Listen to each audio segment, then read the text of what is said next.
नमस्कार दोस्तों, आज हम इस वीडियो में आपके साथ डिस्कस करेंगे स्प्लाश लुब्रिकेशन सिस्टम के बारे में, जो एक पॉपुलर लुब्रिकेशन सिस्टम है।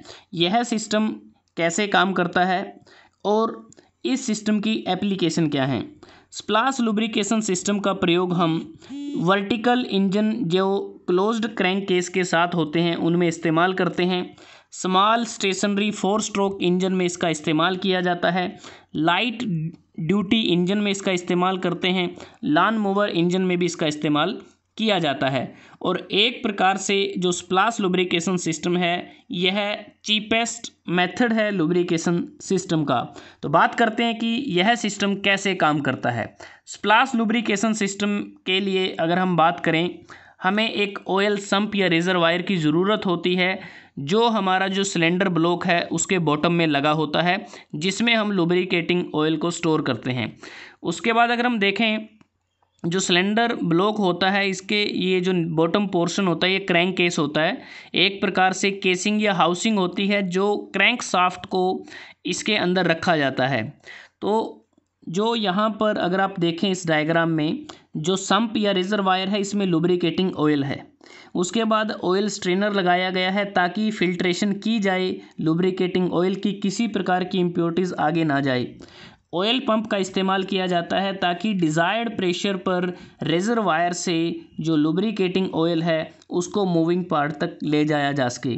उसके बाद देखेंगे कि ऑयल ट्रफ्स लगे हुए हैं और ऑयल ट्रफ में से किस प्रकार से लुब्रिकेटिंग जो ऑयल है उसको स्प्लाश किया जाता है। तो स्प्लाश की अगर हम बात करें किस प्रकार से छिड़काव किया जाता है, आप समझ सकते हैं। तो यहाँ पर ये कनेक्टिंग रोड है। अगर आप देखें, जो कनेक्टिंग रोड पिस्टन के साथ कनेक्टेड होती है, ये कनेक्टिंग का जो अपर एंड है, जो स्मॉल एंड होता है, ये लोअर एंड है जिसे हम बिग एंड कहते हैं। और इस बिग एंड पर स्कूप लगा होता है। स्कूप अगर आप देखें, एक प्रकार से ये होलो पाइप भी होता है और इसको हम ड्रिपर भी बोल देते हैं। तो ये तभी काम करता है जब हमारी क्रैंक शाफ्ट रोटेट करती है।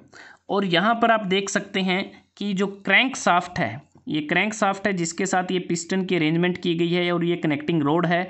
और यहाँ पर अगर देखें, ये क्रैंक वेब लगे हुए हैं, क्रैंक पिन है और इसके अंदर यहाँ पर होल बनाए गए हैं जिसमें लुब्रिकेटिंग ऑयल इसमें एंटर करता है। और इस डायग्राम में भी आप देख सकते हैं कि यहाँ कनेक्टिंग रोड है, ये इसका बिग एंड है और ये स्कूप है। और स्कूप का जो पॉइंटेड एंड होता है वो उसी डायरेक्शन में होता है जिस डायरेक्शन में हमारी जो क्रैंक शाफ्ट है वो रोटेट करती है। तो देखते हैं कि कैसे इसमें वर्किंग होती है। और ये जो स्कूप है, जैसे ही क्रैंक शाफ्ट इसमें रोटेट करना शुरू करेगा तो स्कूप डिप होगा। हमारा जो ऑयल ट्रफ है जिसमें लुब्रिकेटिंग ऑयल आया है, ऑयल सम्प से, ऑयल पंप की मदद से, ऑयल स्ट्रेनर से होता हुआ, तो जैसे इसमें डिप करेगा और ये ऊपर की तरफ मूव करेगा तो ये जो स्कूप है वो इसको स्प्लैश कर देगी, जो एक प्रकार से लुब्रिकेटिंग ऑयल का छिड़काव करेगी हमारा जो क्रैंक केस का इंटीरियर है उसके अंदर। और इसके अलावा जो पिस्टन है, पिस्टन के अलावा जो सिलेंडर की जो वोल्स होती हैं, यार सिलेंडर ब्लॉक में देखें आप, ये जो सिलेंडर वोल्स हैं, तो यहाँ तक भी हमारा जो लुब्रिकेटिंग ऑयल है वो स्प्लैश होता है। कैम शाफ्ट में जो बीरिंग होती हैं उसमें भी इसकी स्प्लैशिंग की जाती है। और जो कनेक्टिंग जो रोड की अगर हम बात करें, जो कनेक्टिंग रोड है इसमें ये जो कैप है इसके थ्रू एक होल को ड्रिल किया जाता है और इस होल के माध्यम से ही बीरिंग सरफेस के थ्रू ऑयल पास करता है। और मेन बीरिंग, ये जो हमारी मेन बीरिंग्स होती हैं, मेन बीरिंग और कैम शाफ्ट की जो बीरिंग होती हैं वहाँ पर भी ऑयल पॉकेट्स प्रोवाइड किए जाते हैं ताकि इस स्कूप के माध्यम से जो स्प्लैश्ड ऑयल होता है उसको कैच करने के लिए, क्योंकि जैसे ही ऑयल का छिड़काव किया जाता है तो जो ऑयल पॉकेट्स बनाए जाते हैं, होल बनाए जाते हैं, तो उस होल के थ्रू हमारा लुब्रिकेटिंग ऑयल जाए और वो बीरिंग की भी लुब्रिकेशन करे।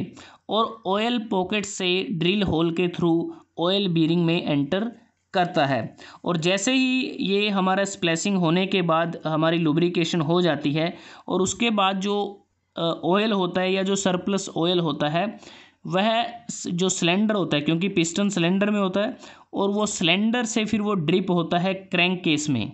और क्रैंक केस से वापस वो जाएगा, क्योंकि ऑयल ट्रफ लगे हैं। ऑयल ट्रफ में अगर आप यहाँ देखते हैं तो ओवरफ्लो पाइप भी लगा होता है, क्योंकि ओवरफ्लो पाइप होगा तो वहाँ से जो एक्सेस ऑयल होगा वो वापस सम्प में चला जाएगा। क्योंकि जो ऑयल ट्रफ में लुब्रिकेटिंग ऑयल के लेवल को कांस्टेंट मेंटेन किया जाता है, ये जो ऑयल प्रेशर गेज लगा है इसकी मदद से हम लेवल को कांस्टेंट रखते हैं। क्योंकि जो अमाउंट ऑफ ऑयल होता है हमारा ऑयल ट्रफ में, वो बहुत ही इम्पोर्टेंट रोल अदा करता है पूरे ऑपरेशन के दौरान।